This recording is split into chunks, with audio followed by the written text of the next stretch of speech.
Tell me if I'm wrong. Last night, you laid in bed and couldn't remember if you locked the front door. The thought nagged at you as you possibly just gave a serial axe murderer an open invitation into your home. What about this one? You went to the pharmacy and had to wait for a clerk to unlock a cabinet so you could buy deodorant and toothpaste. Maybe this one. You just watched someone steal your Amazon package on your Ring camera while you're 40 minutes away and completely helpless to do anything, which is somehow worse than not knowing. Perhaps one more. You logged into LinkedIn and saw your boss, the same one who just chewed you out, posting about how much he loves his incredible team. It has 14 likes calling him inspiring. Two of those commenters are people who were in the break room an hour earlier describing their jobs with words that would concern a therapist. You maybe experienced one of these scenarios or all of them, and nothing I said here surprised you. You've already accepted a world where buying cough medicine requires security, and your Ring camera shows you crimes you can't stop. Let's investigate what this kind of lifestyle does to a person and where it leads. Good evening. Coming to you from my library, where outside this room, the fireworks are bright and people are indulging themselves in food that is only meant to increase the mortality rate. A few days ago, it was America's 250th birthday, and the patriotism was palpable. As I watched the debauchery and celebration outside my window, I couldn't help but think about something that doesn't belong at a birthday celebration: the slow death of public trust and the inevitable collapse of civilization. Sheesh. Aren't you the life of the party? In 1964, 77% of Americans said they trusted the government to have their best interest in mind. Within 10 years of that statistic, a war got sold on a lie. A president got caught covering up crimes on tape.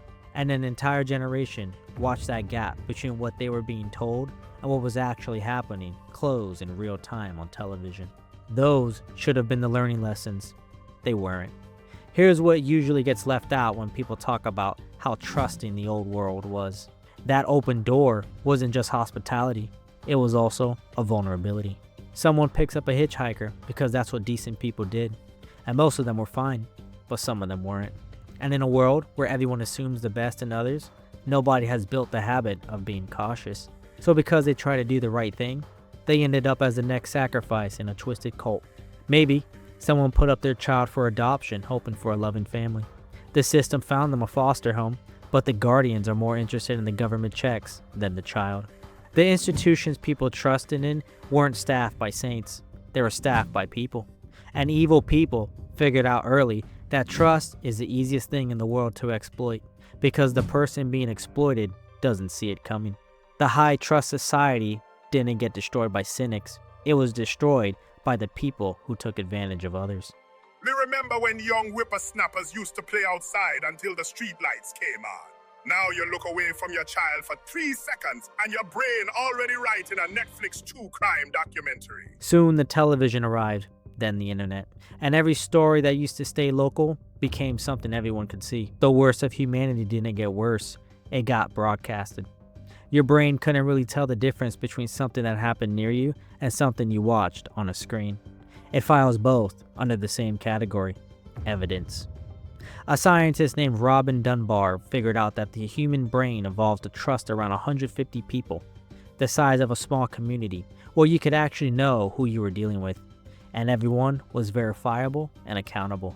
Television and internet didn't just exceed that number, it showed you in real time every terrible thing that's happening to everyone, everywhere, all at once. The high trust society didn't end because people became worse. It ended because people finally saw how bad it has always been. In 1964, thinking your government was systemically lying to you made you a paranoid fringe figure. But by 2003, thinking your government wasn't lying to you just made you naive. So basically, the human brain was built for a village. But now me open TikTok and the first thing me see is 3 wars, poison cereal, and some man in Florida fighting an alligator. They aren't even informational. That is just trauma with Wi-Fi. Here's something nobody mentions when they talk about living in a low trust society. It's exhausting. Not in a dramatic way, in a quiet, everyday it drains you slowly kind of way. The kind that accumulates so gradually you stop noticing it's there, until you try to remember the last time you walked into a situation without running the background check first. Living in a low-trust society is a cognitive tax that never stops collecting. You replay the argument afterward, looking for what you missed. You accept the favor and immediately start calculating what it's going to cost you. You are constantly running hypothetical scenarios in your head because failing one of life's pop quizzes could be catastrophic. You don't think of this as paranoia. You think of it as being a functioning adult. That's the first sign something has already gone wrong.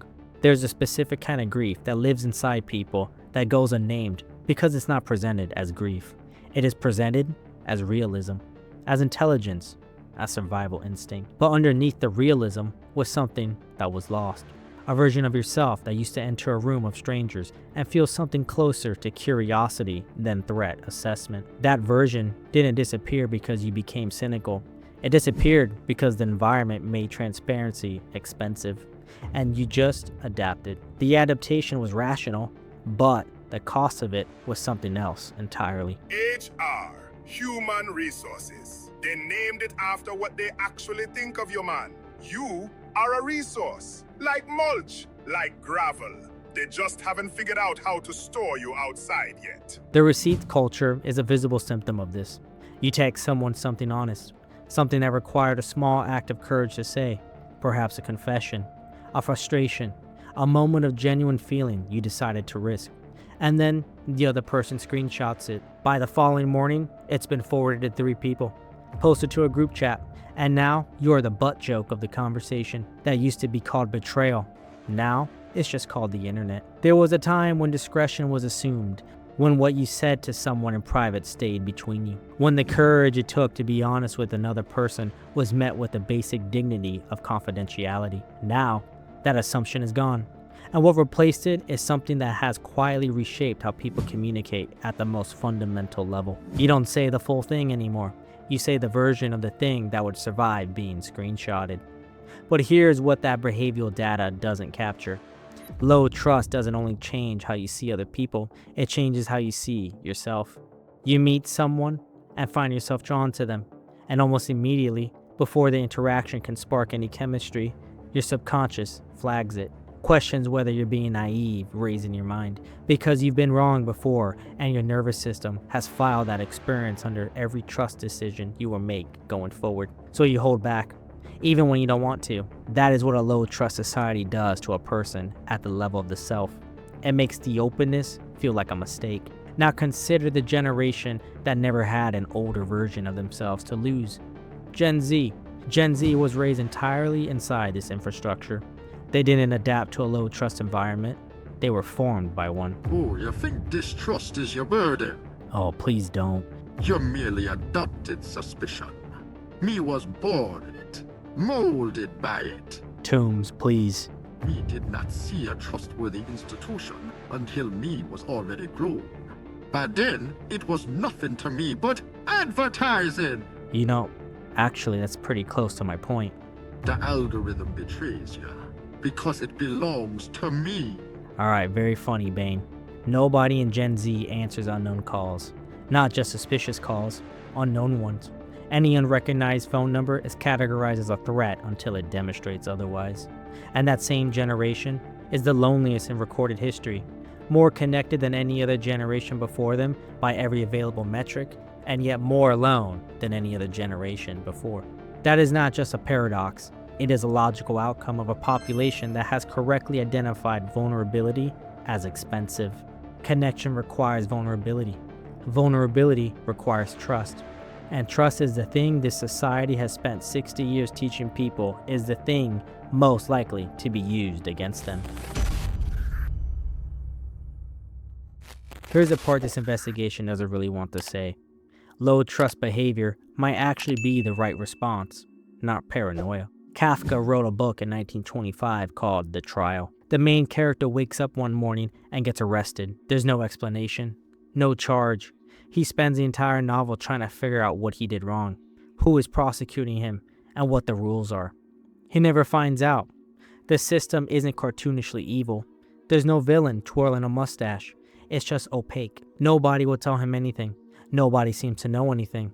The machinery is just moving and he is caught inside it and cannot read it. Here's what Kafka understood that most people don't. An unreadable system, and a corrupt one, produces identical behavior in the person trapped inside them.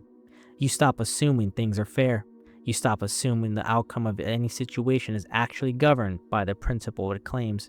If that doesn't sound familiar, go read the terms and conditions on the last thing you agreed to. Who the hell has time to read those things anyway?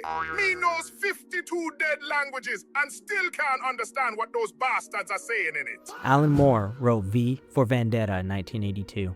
The story is about a government that manufactures the exact threat it claims to be protecting its citizens from. It creates the fear, it controls the fear, and then it uses the fear to justify doing whatever it wants to whoever it wants.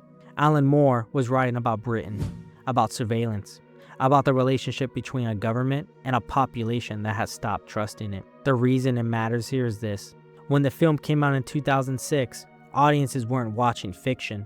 They were watching something that felt uncomfortably like a description of recent events with the names changed. That is the specific cultural marker of a low trust moment. Not when people start distrusting their government.